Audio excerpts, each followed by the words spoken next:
welcome.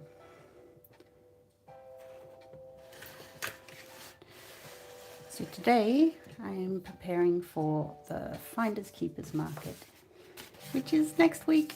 It's come up so quickly.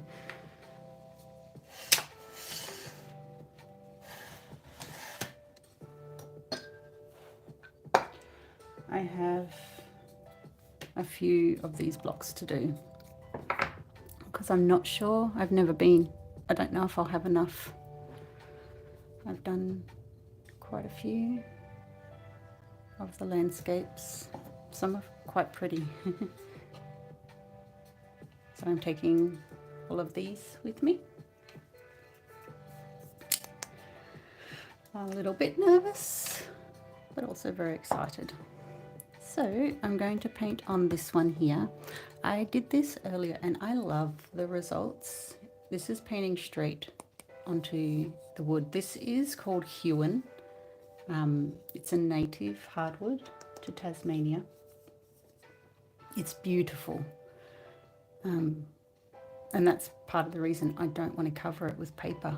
Like some of the grain, I'll find this one.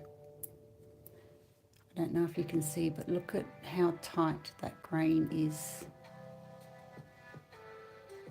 It's just so lovely. And just, yeah. So I think I might start with this. I have already primed it with Daniel Smith watercolor ground. I usually use 3 brushes. So the dagger brush, Rosemary & Co, just because we can get good washes and a fine point. The eradicator brush, which is a very short-haired synthetic bristle. It's early. Bristle brush. And another Rosemary & Co. I don't know what this one is, but it's small and it's got a great point. I'm not sure if that's going to pick that up. So I'm going greens. Again.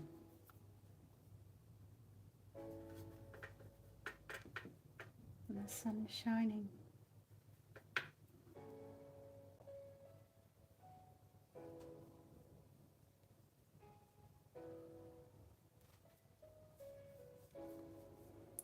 What I love about this method is how you can still see the wood underneath. It has a different feel and texture to paper, obviously. But I like how the watercolor does still attach itself to the grind.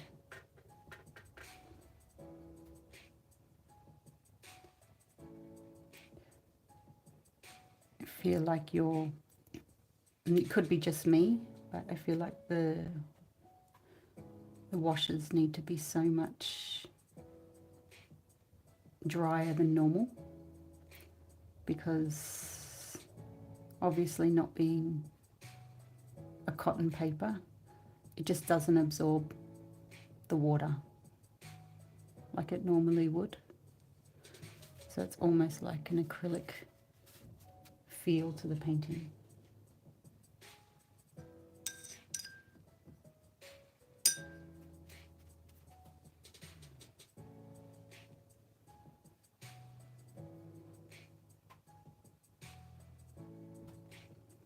The sun has decided to shine and it's beautiful.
because of the grain of the wood, the texture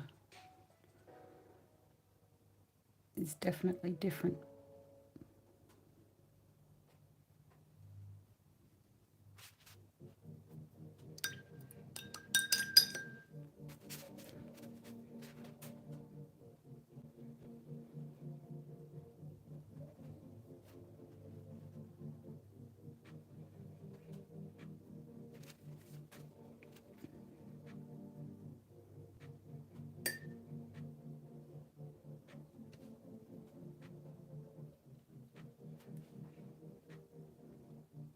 This is a mixture of sap green and I can't remember what this green is.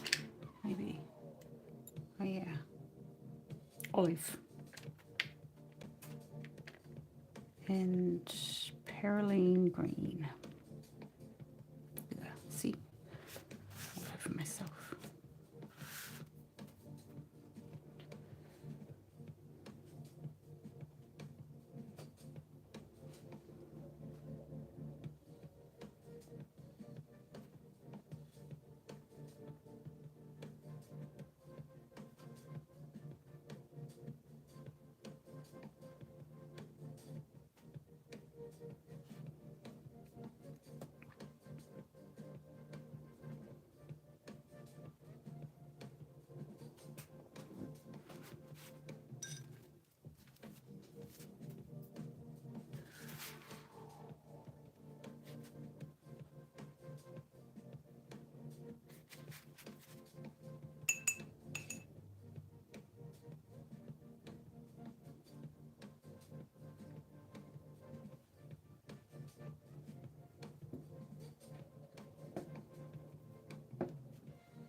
I like how this has started to follow the grain and kind of come across. That's a really cool effect.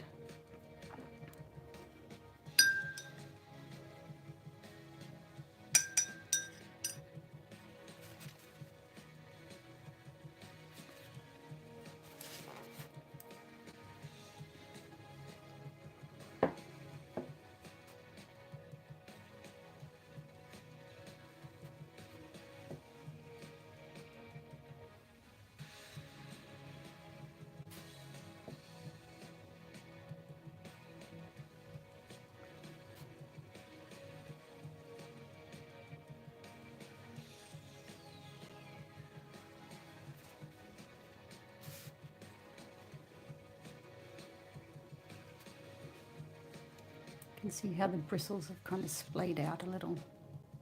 That's great. That helps with so much texture. The brush is quite dry.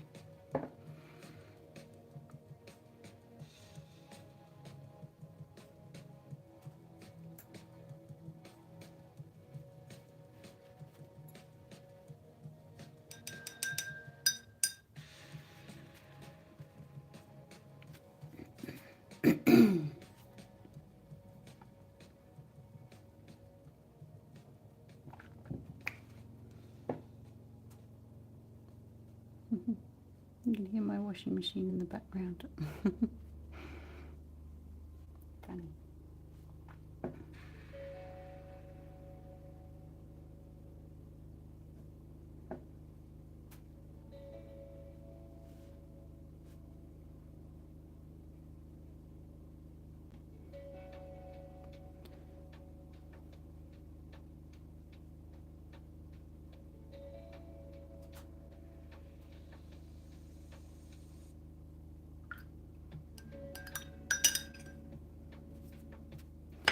An effect that I've been enjoying lately is the kind of the firefly effect.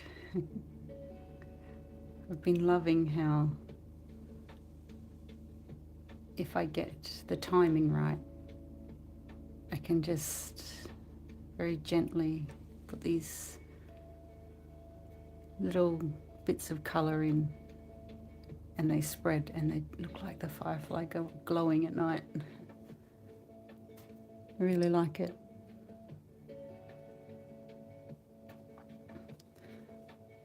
This doesn't have the glow, it does have the moon though. So pretty.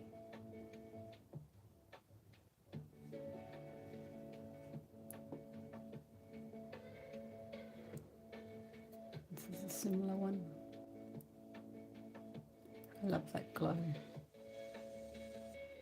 And I love that. I love how that's just part of the wood. It's just this beautiful little notch.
I like that.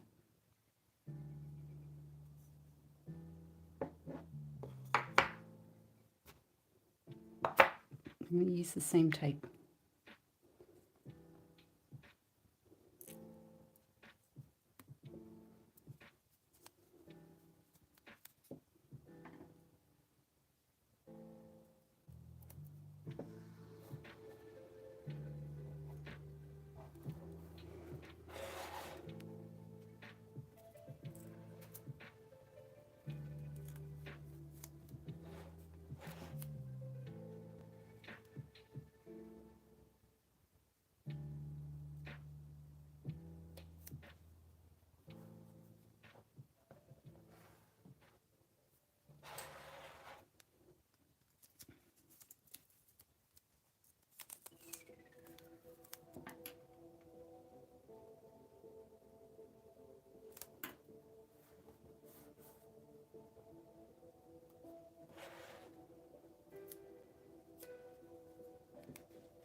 sure whether to do mountains or lake.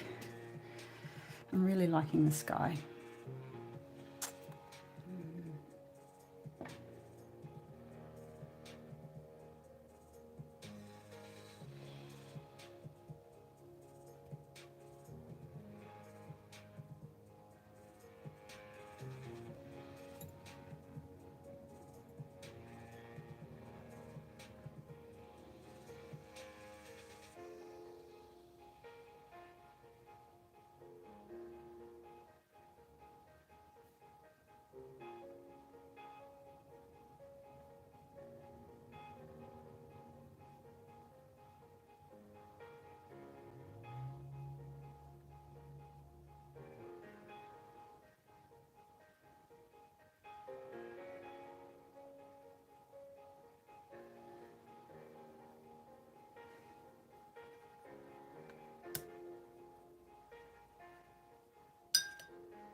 This is Prussian blue. The only time I use this colour is really in these kind of very bright pictures. Other than that, I haven't found a use for it yet. For me, it's the same as the phthalo blue, but it's just a deeper, and that's probably not right, but it's a deeper variation of that shade.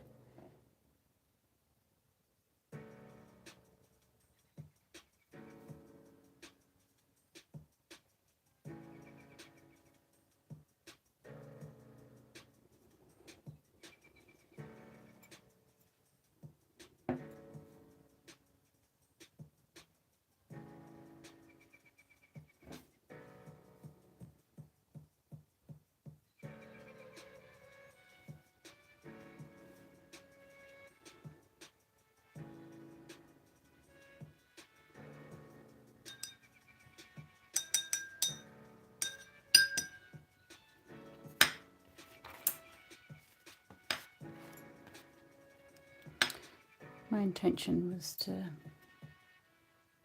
have this kind of feel. So I think I definitely achieved that with the sky, but also introduce that cloudscape.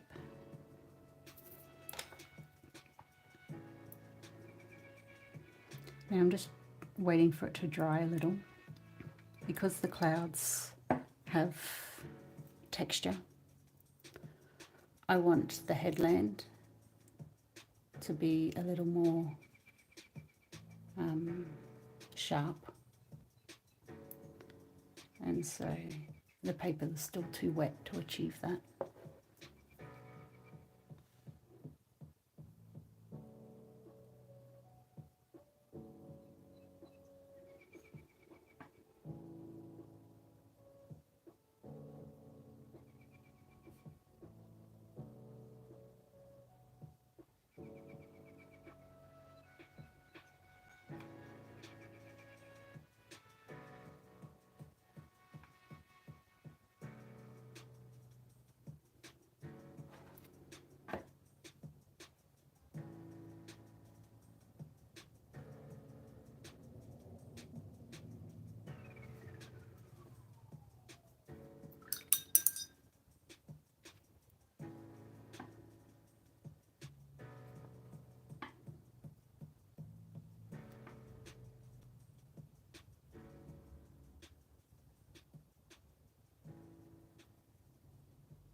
I really like how that turned out.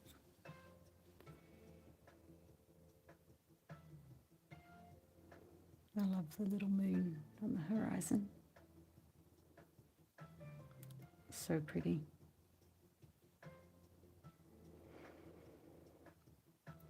The camera's not picking it up, but there's little flecks of gold stars in the sky.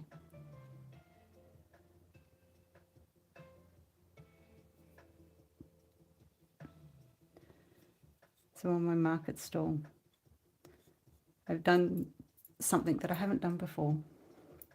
And I don't know if it's a good idea because I used it yesterday. I have got little magnifying glasses. And it's so interesting looking at these pictures up close because you see every little detail, even to the point of where I've scrubbed things out and tried to start again. And even the little imperfections in the paper or a little dust particle. It's actually quite cool seeing those interactions. So what I'm doing here, I've seen a couple of spots on the paper. I don't think it's paint.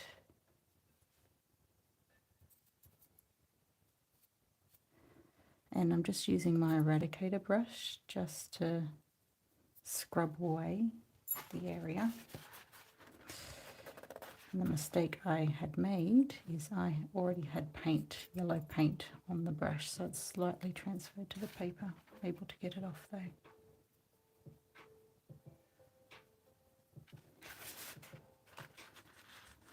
This is a great tool for watercolor. There's another one there.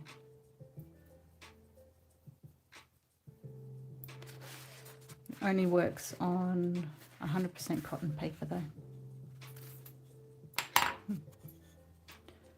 So these two so far, they are very cute.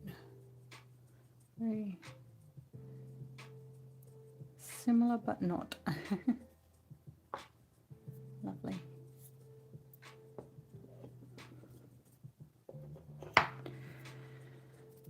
Okay, I have a few of these to get through today.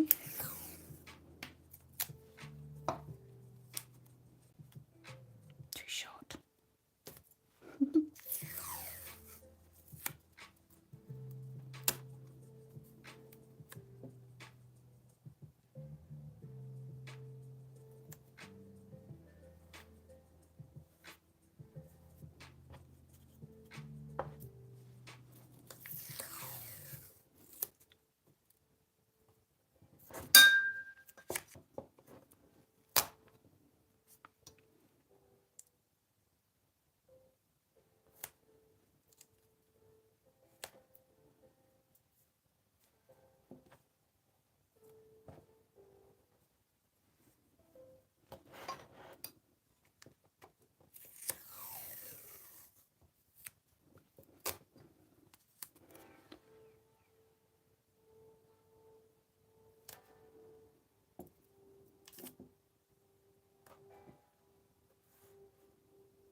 What colour?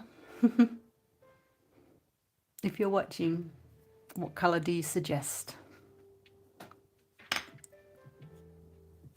I will take inspiration. I've done green and I've done rainbow so far. Pop it in the comment. What colour do you think I should do? I was thinking pink. but I don't know. I have a couple of blues already. Blue is always popular.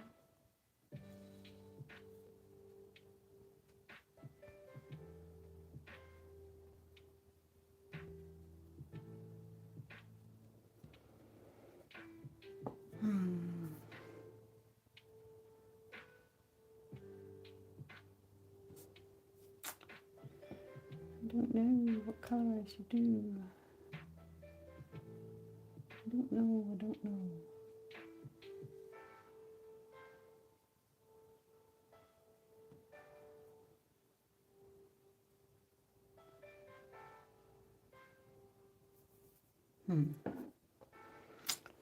Maybe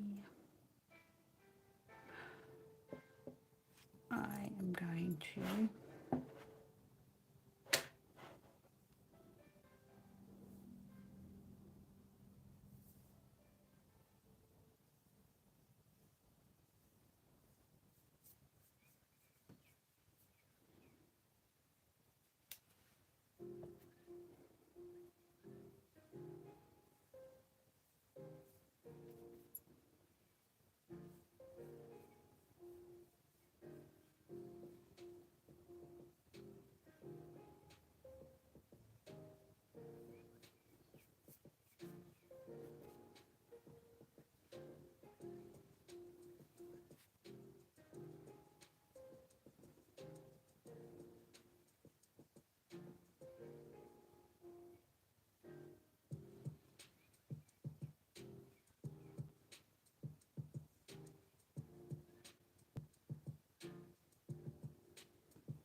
turned out beautifully.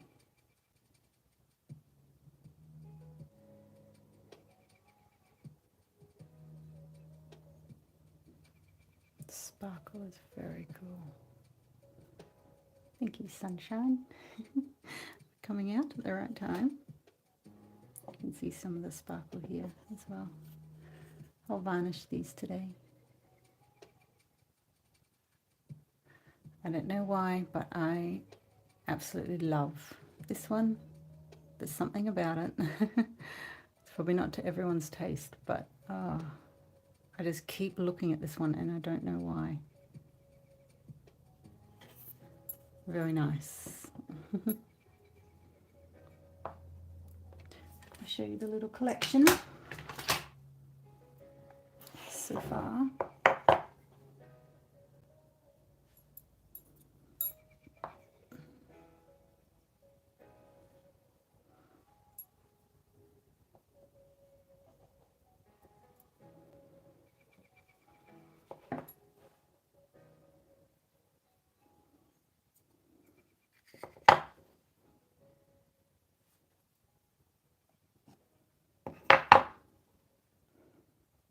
Some nice pink sunsets at the moment.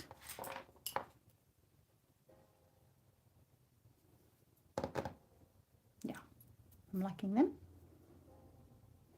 So I will varnish these sometime today or tomorrow. So with the wood ones, you can see it's very subtle, but it's like a ridge where I take the tape off. I don't have that with the paper because the paint soaks into the paper. But when I'm painting directly on wood with the watercolor medium, I have to prime the wood first before I put the color on, and it just gives us this little raised edge. I like it. I feel like it works better in some paintings than others. What I will attempt to do is my trusty, the best watercolor tool you'll ever have is a rock. I'm just going to see if I can smooth down that edge a little.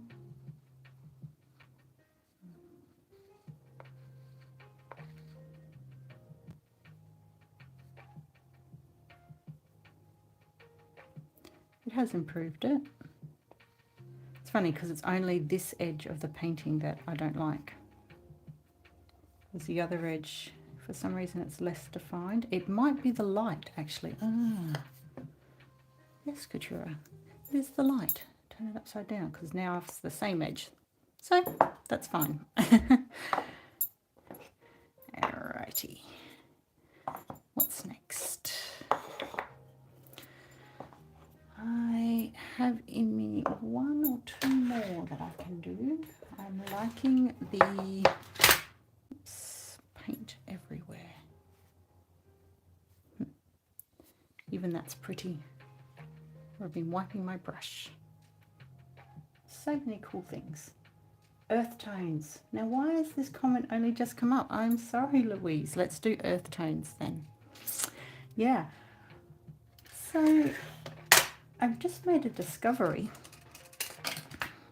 that artists generally paint the artwork in colours that suit them the best. And all of a sudden, this is like a revelation to me. I think it's absolutely true. So I know that things like the deep jewel tones, the emerald greens, the really strong colours, they are the ones that look best on me in those, when I wear clothes that are those colours. So I thought that was a very interesting concept, that as an artist you tend to be drawn to the colours that you wear. So earth tones I don't actually wear at all because it doesn't suit me at all. But I will paint quite earthy, I think.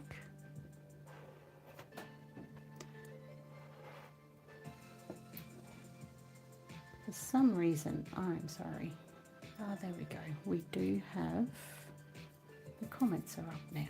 Yay. Sorry, Louise, if you're still watching. I don't think you are, but if you are, that's lovely that you followed along. I will paint earth tones now. I haven't done this in a long time, so I'm not quite sure how I am going to go. You can see in my palette the earth tones I rarely use.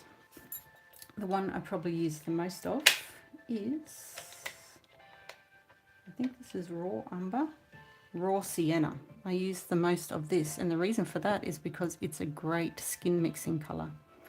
So that's why I use the most of that particular one. Just cleaning the sides, it's annoying me that these get so grotty. I mean, I'll shows I'm using it, I suppose. So let's do some earth toned landscapes. Raw sienna, a little bit of raw ochre. Now that is very Outback Australia.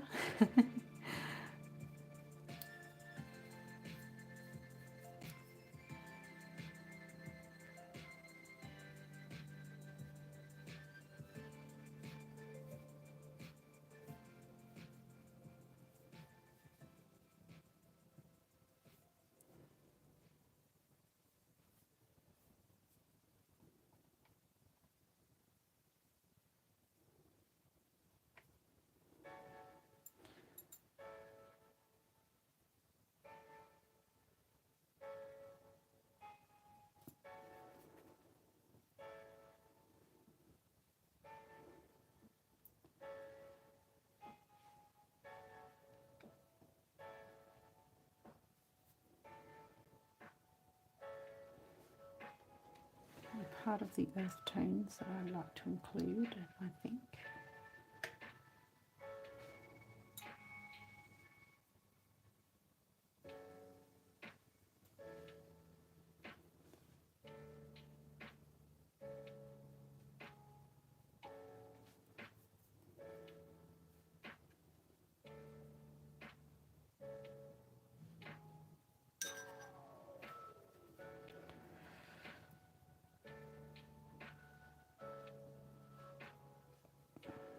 This is the problem when your tape also has blue in it.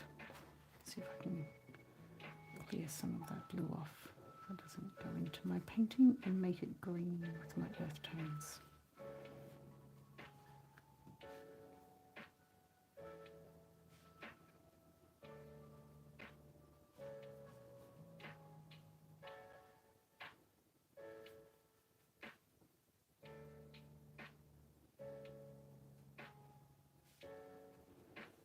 I feel like I can see this is going to go great with the gold.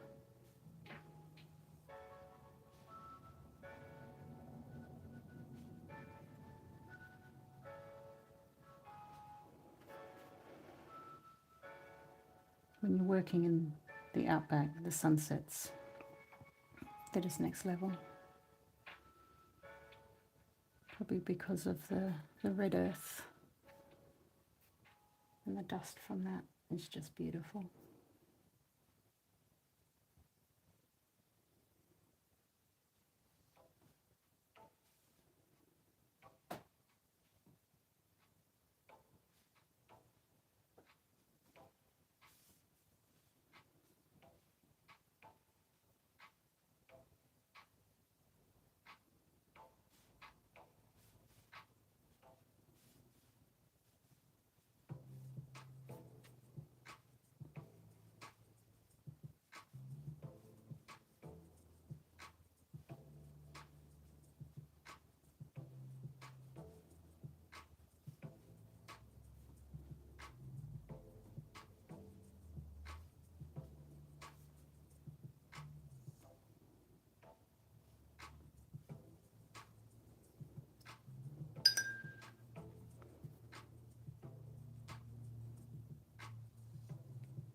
I'm going to let that dry a little.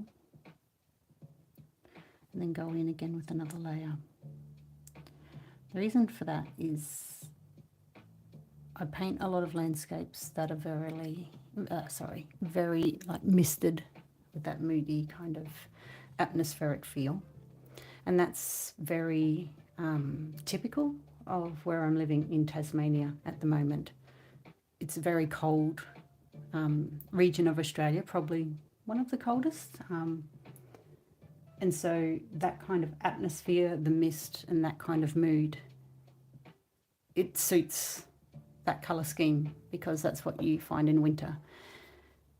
However, I've noticed just with this painting, and just going off Louise's comment to try and experiment with earth tones. It's not something I do very often actually, so thank you for the suggestion because I wouldn't have picked it. But with my experience of being out in the bush in Australia or the outback, you get that dust haze, which kind of has that same misty feel, but more often not, you get that very sharp contrast between the trees and the mountains. So you don't get that kind of feathering effect that you probably would here in Tasmania.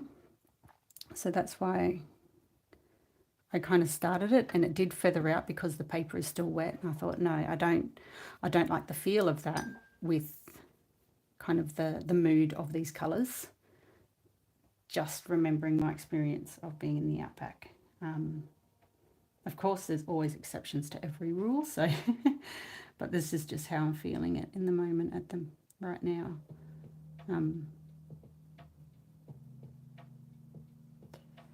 I've been painting these very straight sky sunsets recently.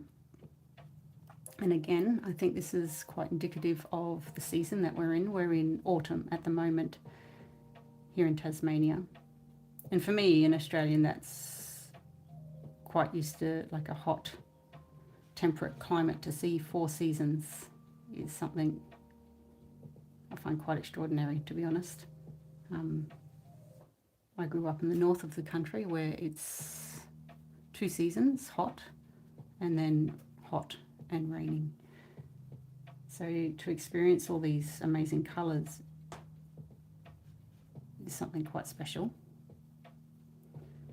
But what I do notice is how different the sky sets in the different seasons, and the angle of the sun and things like that.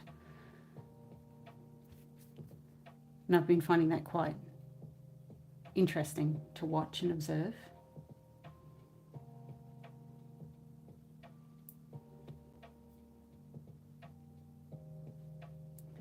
And so these straight, streaky skies is something that I've seen more often lately, that I'm really drawn to. That adds a different level of atmosphere that I'm not used to, I guess. Now I'm going to swap over to a smaller brush. Now I do a lot of wet on wet technique, which is when the water and the paint ratio, so the paper's wet and then I go on with paint, and so you get that feathering effect. So I'm trying to let it dry somewhat now.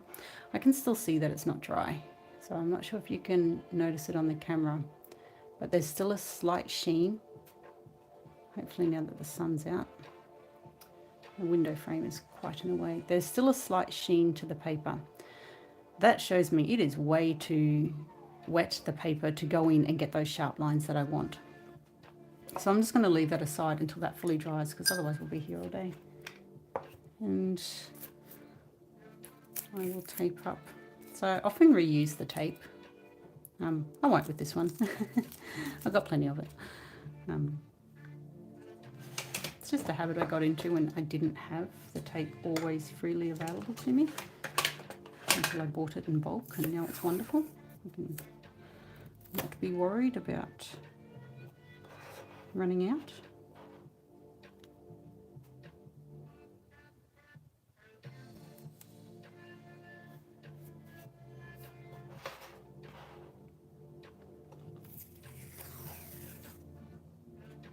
I often get asked about how I make these boards. It's quite simple. I find the wood that I want, get it cut, sand it so that everything feels lovely, and varnish it so that I have it prepped and ready. Then I use acid-free glue. Acid-free is important so that it can kind of stay archival over time. And then I glue it on. I try and make sure I weight it down so that all parts of the paper are properly stuck to the board. I have had problems where the paper has bubbled or buckled because there's been an air pocket underneath, but I mean, you do it once and you learn and you don't do it again.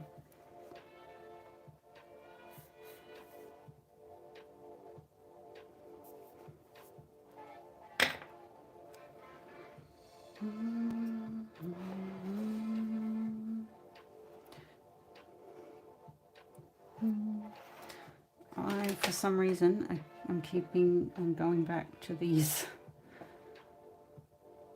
candy skies today. I don't know why, but I'm going to do another one because I like it. As I mentioned earlier, I'm preparing for the Finders Keepers market in Sydney. So this is my first like actual large market. I'm trying to go in with no expectations so that I don't get disappointed or overly surprised. But my goal, I guess, is probably to gauge how people interact with the work. I find a lot of people like it, but seeing it in person just is a very different experience, especially when you notice the colours and the gold in different lights.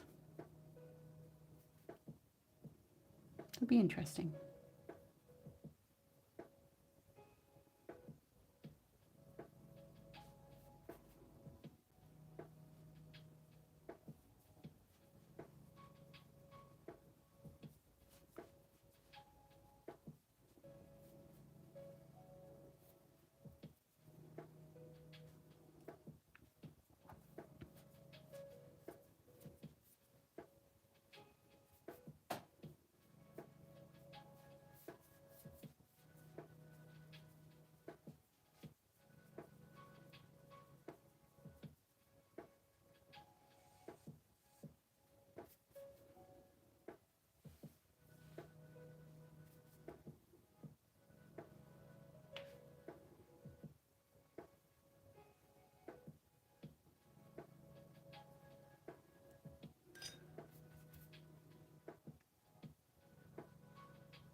Oh, you're still here. drying. Sorry, sometimes the comments aren't coming up.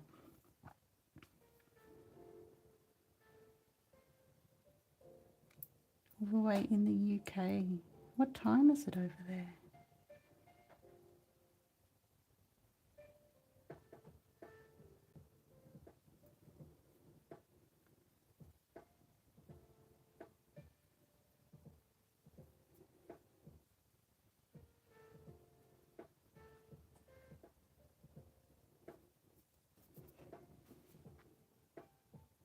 Good way to test too, if your watercolor paper has dried or not dried, you can tell. It looks dry, like there's no sheen on the paper anymore. But if you put your hand or whatever on your paper, you will notice that it's cool to the touch. Whereas if you have got a painting that is already dry and you do the same thing, there's no coolness at all. It's very interesting. It's obviously that moisture content in the paper. It still gives off a temperature gauge, I guess. Ah, the triangles. You know, I just looked through some of them earlier and I thought the oranges, I really liked the oranges in there. And funny enough, that's what this has come back to, hasn't it? That's so interesting. I think, yeah, I mentioned when I started this one that you tend to paint with the colours that you wear the most. And when I was younger, I loved the earthy tones. Like I would wear browns and golds and oranges, but they just don't suit me. So it's interesting that when I look at a painting, like I love that, like the 70s brown, the 70s orange, you know, those really rich earthy colours. But yeah, I can't wear them at all. They don't suit me, like don't suit my skin colour or my skin tone in the slightest. It's these very jewel, dark, emerald kind of colours. Even these bright ones don't really suit me that well. But I do like looking at paintings that have those colours. So yeah. I've got an artist here actually in Tassie. I like her work. I don't like her colours. So I'm thinking of asking her, can she do a painting with the kind of subjects which is very like natural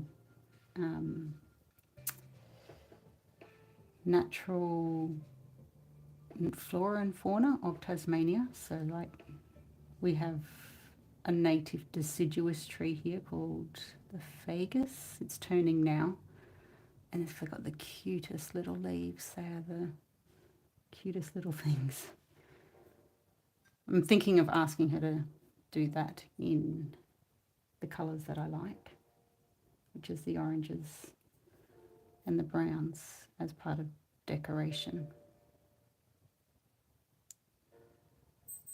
1 a.m. Oh my goodness.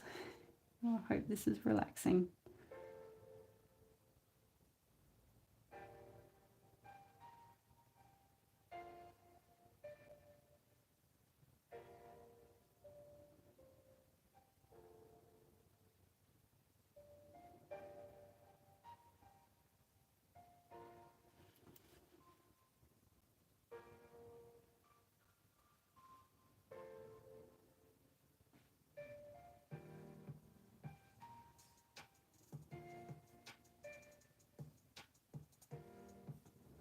Actually, Louise, if you are in the UK, these brushes are UK based, Rosemary & Co.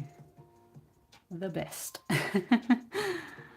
Postage to Australia is a little pricey.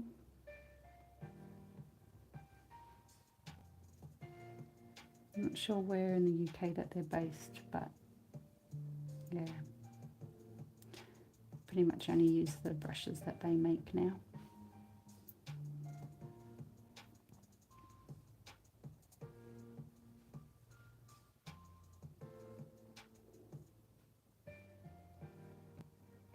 That's better. See how the line is a lot sharper? That's because I've allowed it to dry, that layer before. And I find with the earth colours, they take many more layers to get the intensity that you find in the pan.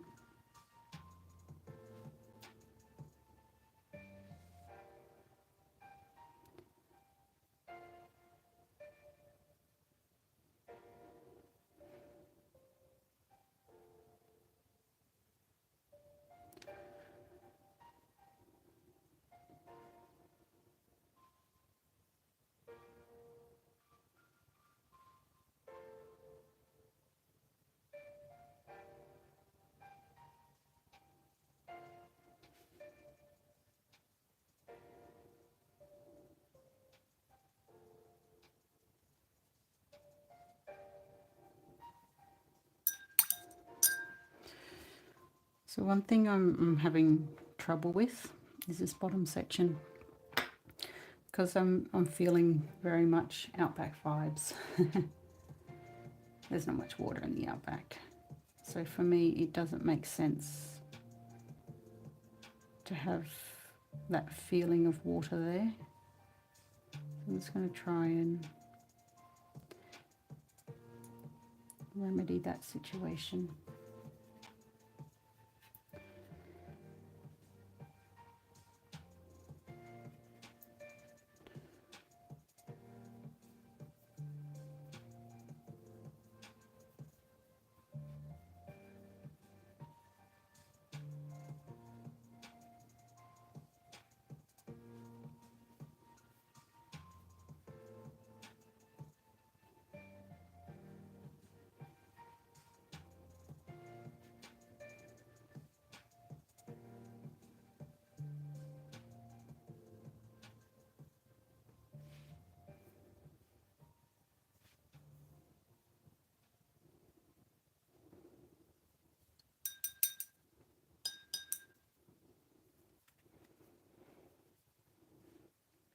One thing that you want to consider in your painting is often the earth is a reflection of the sky.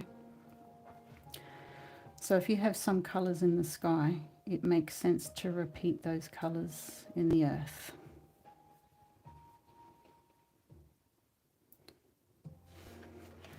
Okay.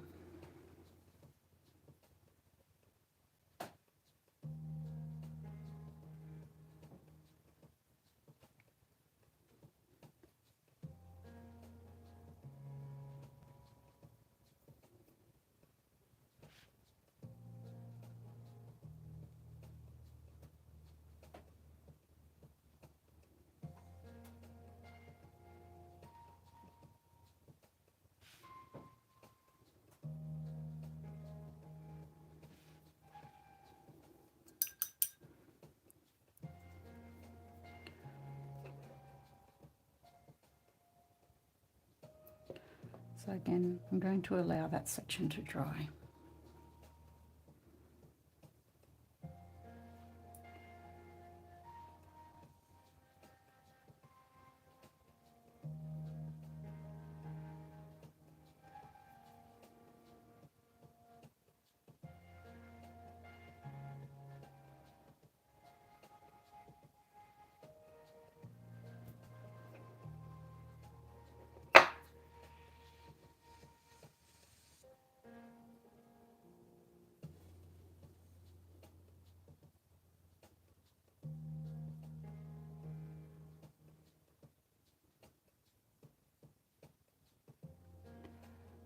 So I had decided pretty early on that I wouldn't do the signature moon in this one because I'm really liking the kind of that flow across the sky. I was going to imitate how the sun kind of throws bits of golden light, I guess, across the sky.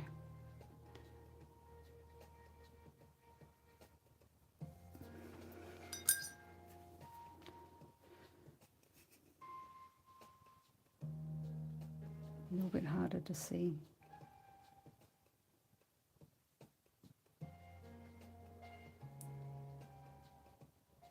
So you can see here that section there, see how that's reflecting a lot of the sunlight? So that shows me that I can't go in and work on it yet, because if I do, that feathering of the colour will happen, and I don't want that. But I have decided, so I really like actually these colours, so thank you for the suggestion. Oh, look at that in the sun. I don't know if the camera's picking that up. No, it's not. But in real life, it's crazy. That's one thing I love about working with this gold. It's a handmade gold. And because it's handmade and by a small maker, they're not using commercial mica fragments, I guess, and so they're a little bit thicker than normal. And so there's such a glittery effect that comes from it. It's really lovely. So I'm going to go in with Perylene Green.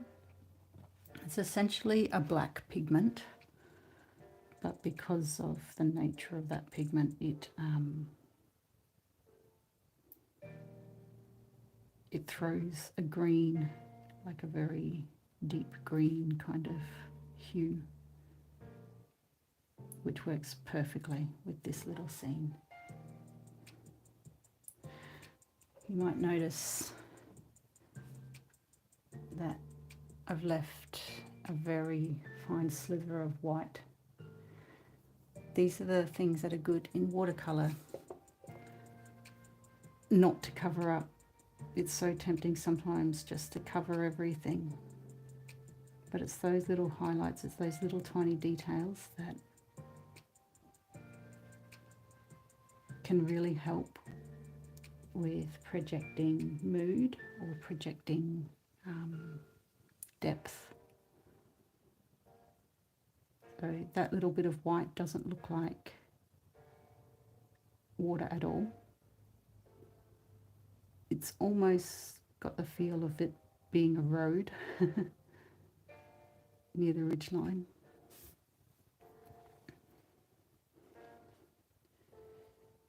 So you'll notice I'm not using very much water at all.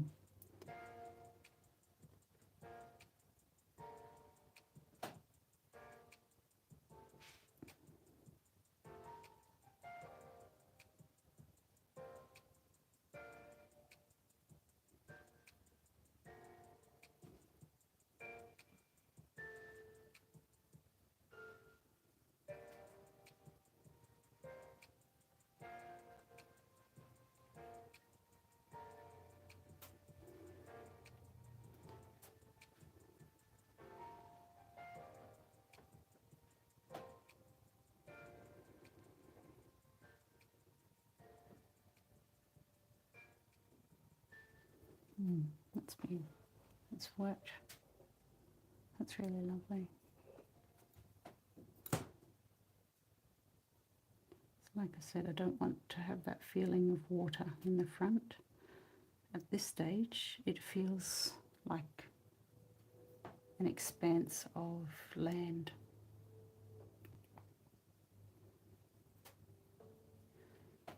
To accentuate that, I'm going to try and brush in some foliage at the front. It's a very dry brush, and I'm kind of starting down at the tape area and then flicking my brush up. That's so that I don't overextend, I guess, and make the foliage come up too high or be too thick in its base. A little bit more water.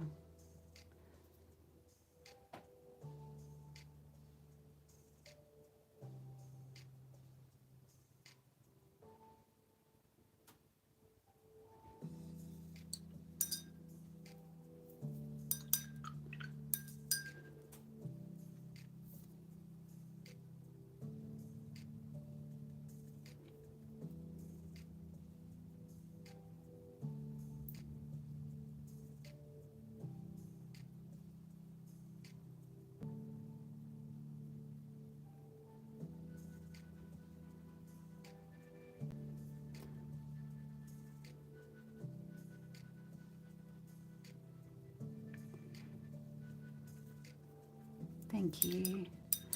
Thanks for the inspiration. Like this is, like I said, this is a color I rarely use. But when I paint with it, I'm like, oh, I like that. It's interesting that you saw the triangles again. It's funny, I felt like I haven't posted about that for quite a while. But someone else also mentioned that they really like that triangle shape, and I kind of went off it for some reason. I was like, okay, I'm done with that now. I'm not sure if I'll revisit it, just because I am at this stage. I'm really enjoying these smaller shapes. The triangles were on the bigger blocks. I'm not quite like that.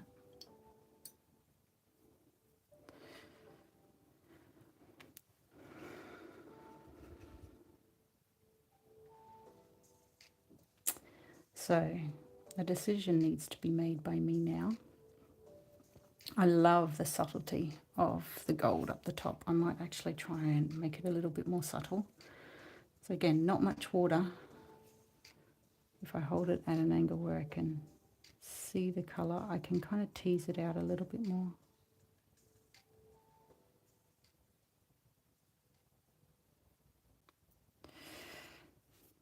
I mean, this is not a flex, but I thought it was interesting. A friend of mine commented not long ago that they see the paintings and they say, oh, that looks so easy. And then she says, you go to do it and then you realize, oh, it's not as easy. And I think the easy or hard factor is actually the time.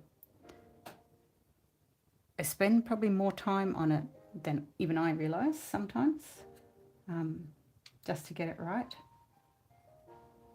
And I think that's with a lot of artists that you see. You can really admire what they do and you think, oh, I can do that, or I'd like to do that, or I'd like to try.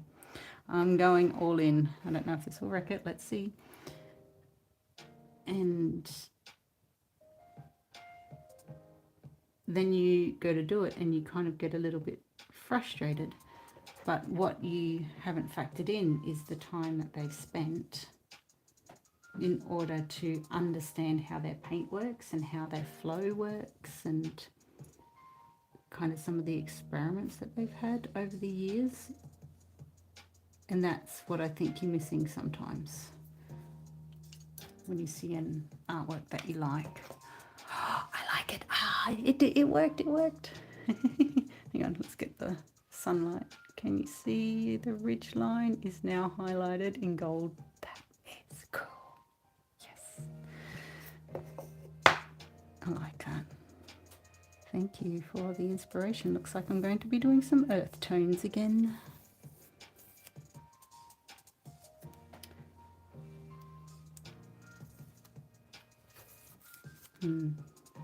Nice. So I have another painting day tomorrow, and that painting day is to try and get out just a few more minis to take with me to Sydney. Oh wow, that turned out better than I expected. I'm trying to get the sunlight here. Where's the sun? Chasing the sun.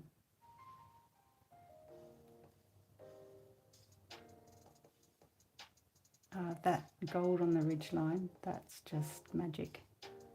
I really like that. Thank you. So I would say that that's a pretty successful drawing session. Oh, I have one more to do. I haven't finished. Okay, I'll finish that one.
moon or... Oh, thank you. Thank you for the idea. This is the good thing I think about lives, is sometimes you can get in your own little kind of groove and you don't go out of your comfort zone, and so you kind of just stick with what you know. But when you get suggestions and you try them, it kind of pushes your creativity, I guess, and makes you do things that you probably wouldn't have thought to try on your own.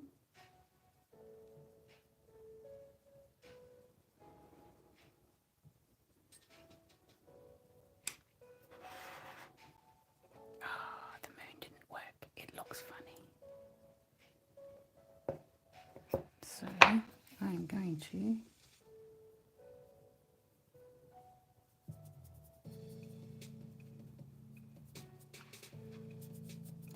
destroy the moon. Not quite.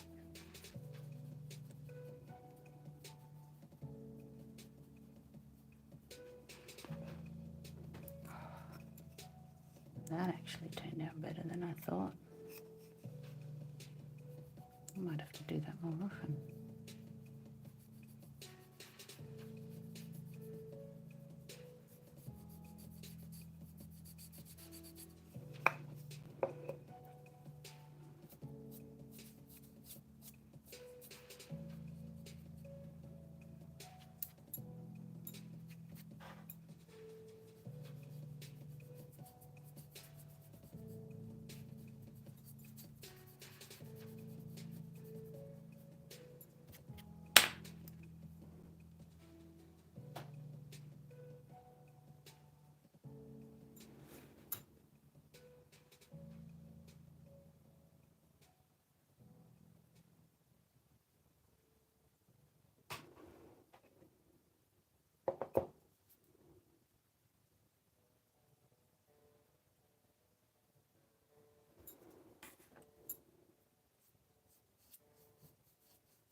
So I think that definitely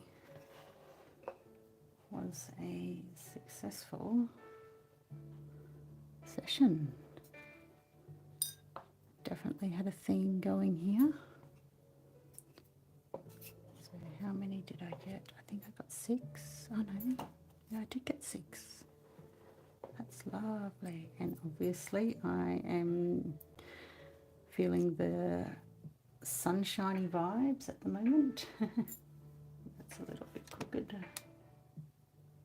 Okay, this be a little bit better. So it's definitely not that season yet, but we do have the sunshine. But yeah, I definitely am going to be painting in more earth tones from now on. So thank you for the inspiration. That is, yeah, I'm happy with that. So thank you, everyone. Thank you for joining me. And if I'm painting tomorrow, which I really hope I am, then I will be live tomorrow, hopefully in the morning, so we have this beautiful sunlight. And we'll see you next time. Thank you. Let me give you a close-up first. Excuse fingers.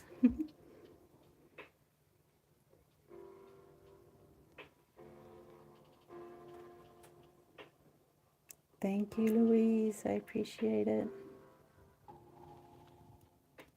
Okay. You can start to see some of that little shine.